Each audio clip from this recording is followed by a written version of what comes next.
Ce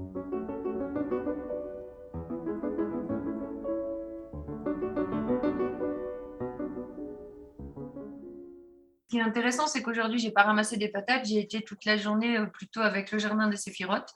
Le fait de travailler dans la construction et d'être imprégné donc de cette, comment on pourrait dire, de cette géométrie en étant et dedans et à l'extérieur et en la construisant, en fait, on peut tout à fait, j'ai envie de dire le mot ressentir, mais c'est peut-être pas vraiment ça, mais on est complètement imbibé de cette dynamique et de cette géométrie, puisque même quand on arrive, on peut, même si c'est plat, hein, les chemins sont pas très hauts, ils sont à 40 cm du sol ou à 50 cm du sol, donc c'est pas enfin, c'est pas un truc qui dépasse énormément sur le lieu sur lequel on travaille, mais on peut le sentir.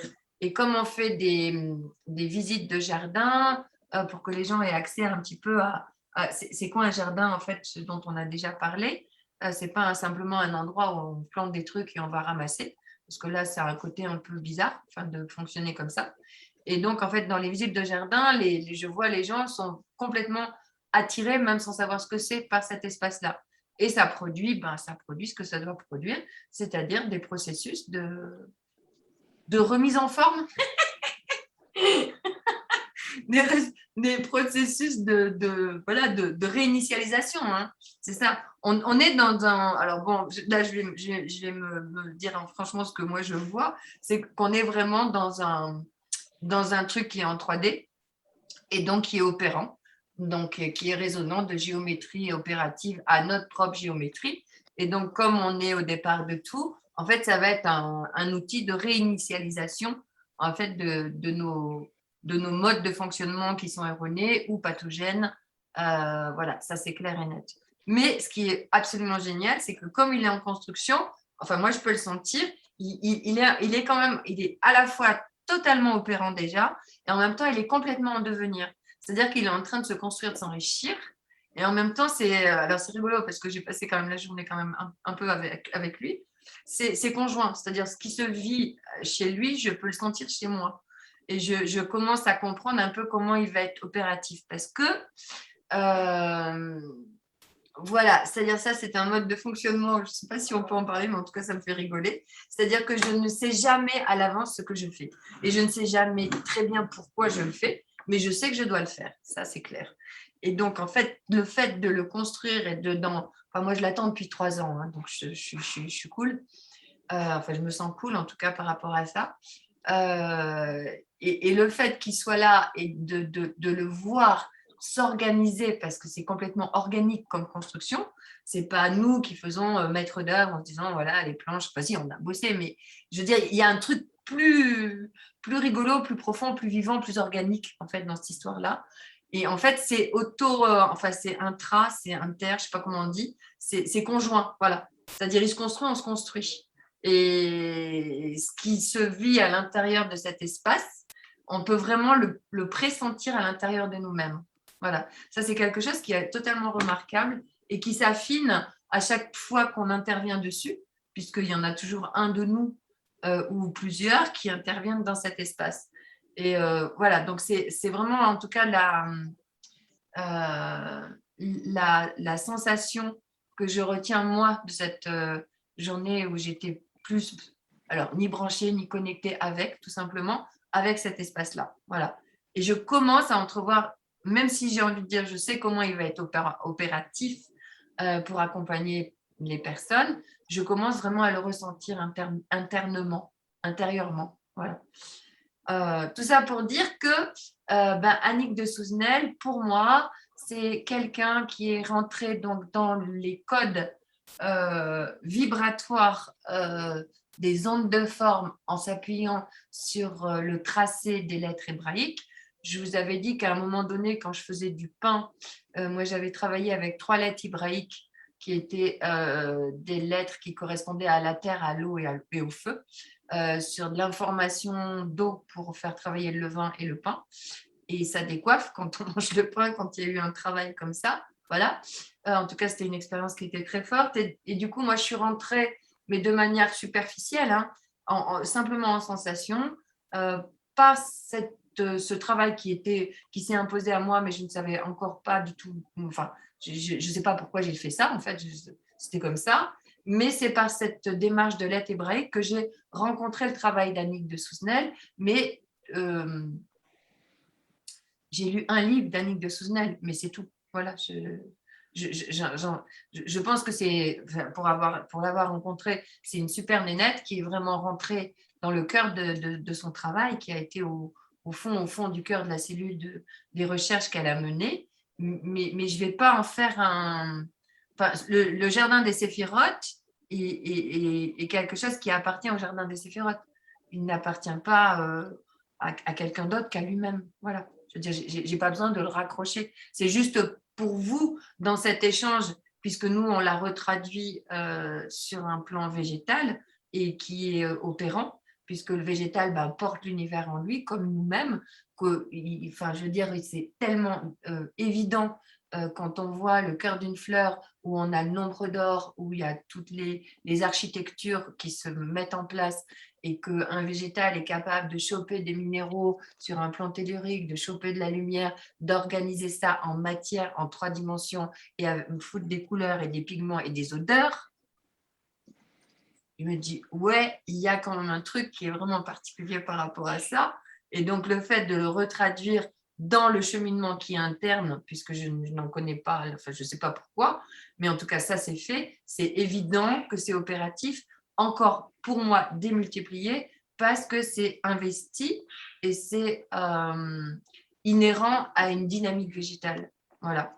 Si on construisait, je ne sais pas, un dessous de plat pour dynamiser peut-être, je ne sais pas, des préparations culinaires en forme d'arbre des séphirotes, peut-être que ça marcherait et ça marchera, et j'en suis même sûre, mais le fait d'être simplement, j'ai envie de dire, l'arbre des séphirotes pour moi est un organigramme.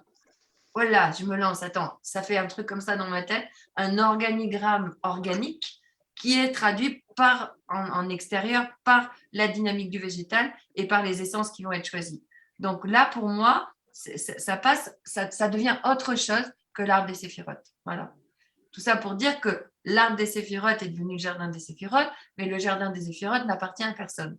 Il appartient à quelque chose qu'il est en train de construire, ce que j'ai vécu cet après-midi. C'est-à-dire que c'est un truc qui est en train de s'organiser parce qu'il a déjà l'info de quoi il va lui arriver avec les plantations, avec le végétal, etc. Voilà. Bon, j'espère être pas trop brouillon, mais pour moi, c'est très clair. Après, il faut des fois un décodeur, mais on peut décoder. Voilà. Si vous avez des questions, j'essaye de répondre. Moi, j'aime beaucoup ton explication parce que ça me paraît clair et je me dis que le jardin des Séphirotes a vraiment, il vit sa vie et il nous transmet des messages quand on veut bien se mettre à son écoute. Voilà. On l'intègre en nous-mêmes. Après, il va falloir venir marcher dessus après ça. Hein. Ah oui. Ah oui. C'est-à-dire que ce jardin, vous allez pouvoir le découvrir et le rencontrer à partir du printemps. Moi, ce que j'ai envie de vous dire, c'est évident que c'est hyper intéressant de venir au printemps style 2000, on va être quoi, 2022, de venir en automne 2022, de revenir en printemps 2023. Vous allez voir, en fait, qu'est-ce que le végétal va déclencher, qu'est-ce que ça va générer, parce qu'on n'est pas sur un... Ah, attends, il y a 3 trucs dans ma tête.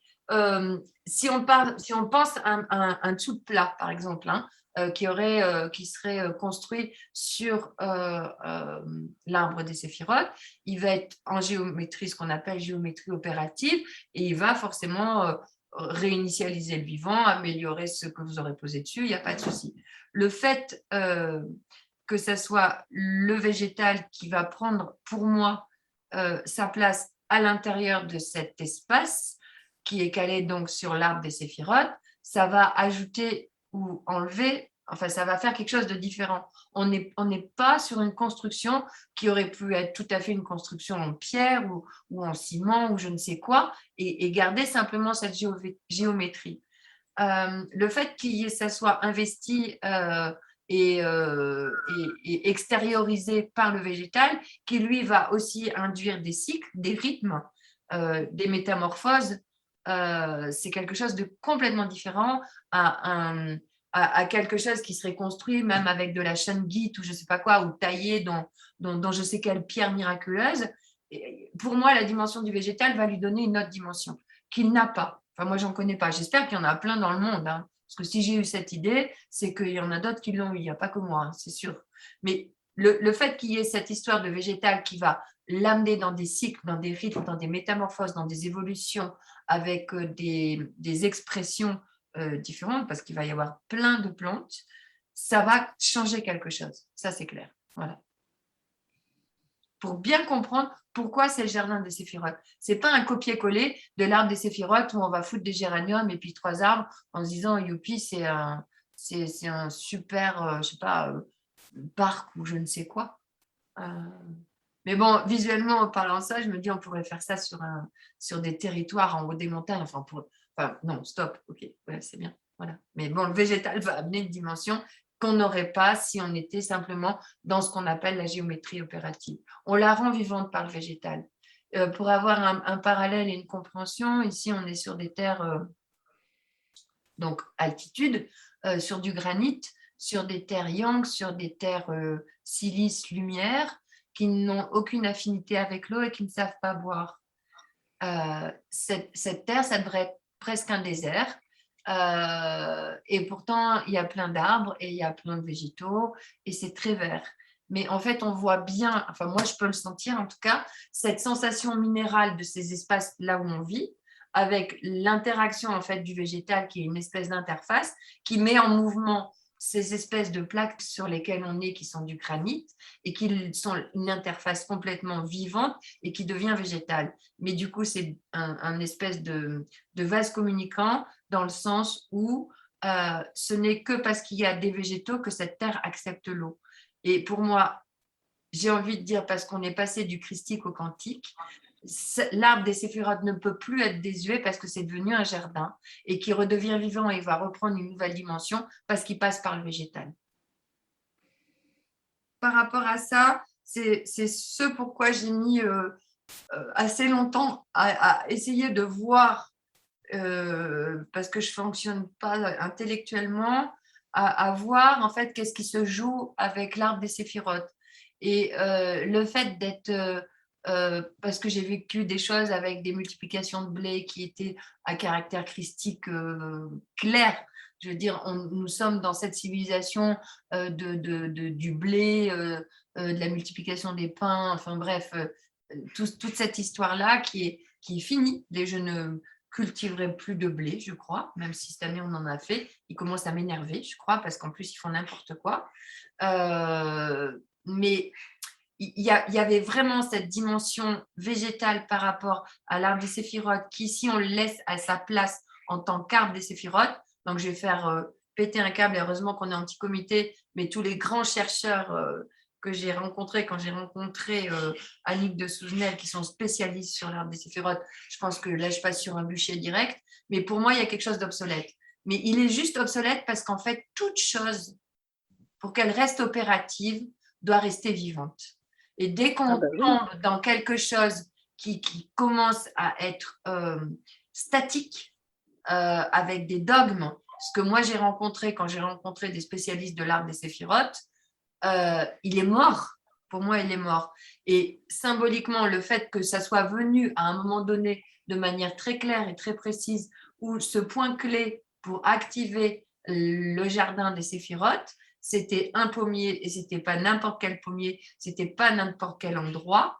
C'est bien pour bel et bien finir au jour d'aujourd'hui cet espace christique qui est lié à notre vision de l'univers qui est filtré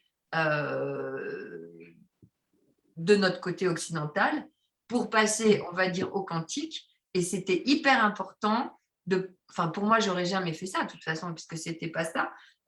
Mais le fait de lui redonner du mouvement. Le végétal va inscrire effectivement, je suis désolée, hein, mais c'est clair, va inscrire l'arbre des séphirotes dans une nouvelle dynamique.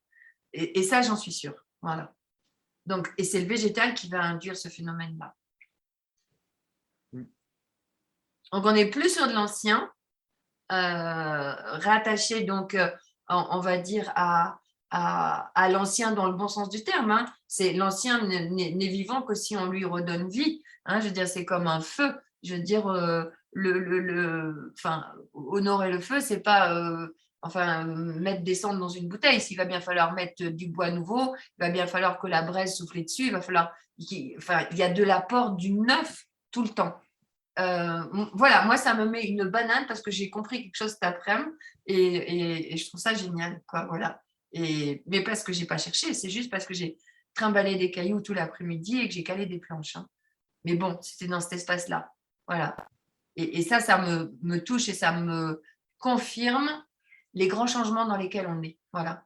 Et je comprends encore plus pourquoi ce jardin, il est le bienvenu et que ça va être de la balle, quoi.